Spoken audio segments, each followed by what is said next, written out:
There often comes a time in a successful person's life when you find yourself at the top of the wrong mountain.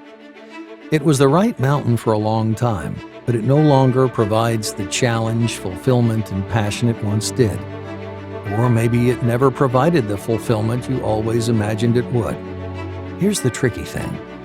It's not that the mountain has changed. You have. There comes a time, possibly now, when the yearning for more, when the desire to make a greater contribution is so loud it can no longer be ignored. To feel vital, vibrant, and useful by sharing your well-earned knowledge and wisdom in a whole new way. That's when you know a new mountain is calling to you. The question is, are you ready? And who will be your guide? I brought Susan to the other side of the planet because we really needed her at the midpoint on this epic polar circumnavigation. One of the things that I like the most about Susan is she has the most amazing intuition. Susan helped plan the trip with me. She's contributed in so many ways, everything from publishing of the books to encouraging me to speak and write, basically helping to chart the course for the polar circumnavigation. And it makes sense that when you set out, that at some point you need to check where you are in relation to the goals that you've set. And it was the ideal place for her to come out here to Africa. And Susan was with me on the flight, great co-pilot in business and in the air, and very supportive of me in that moment, but also this moment in the adventure or the journey. So the clients that I love to work with, and I do my very best work with, are people who are successful people. They're in the top percentile of whatever their career category is. They are determined, they excel at the work that they do, and yet with that success, they still feel unfulfilled. They feel that there's something more left in life, and often they don't even know what it is. And I had this moment where I realized that all the material wealth in the world wasn't going to make my life any better, that I had been missing what was present for me, and that any work that I needed to do was going to be internal work. So I went on this journey of inner exploration. Here I am in Africa at the Aero Club at Nairobi, Kenya.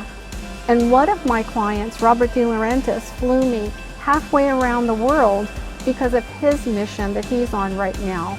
It's a pole-to-pole expedition that's for global peace and talking about what it means to be a citizen of the world. So it's really wonderful to be here at a grassroots level for being on the ground with the mission when it's taking place, being able to contribute, being able to guide the mission, and know that when the mission is over or as it continues, that I've had an integral part of it. You know, the fact that you're here in Kenya, involved in the flight, you know, we're here at a historic aviation place, sends a message that you have to go out into the world to make it happen. That sitting at home, you know, behind your computer is not enough. You have to take real steps to actually get involved. And I think you have to have it as a part of your soul. You have to feel, which I do, I get very itchy at home. I love where I live, I love the work that I do, I love my life, but I need more. I need that adventure. I need to see more of the world. And I think that is a component for female aviators.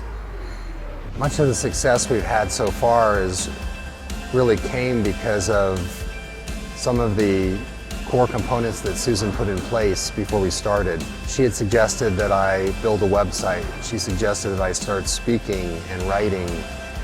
Such a defining part of your life, but what I'm going to ask you to do is think about how you can use aviation to have impact on the world.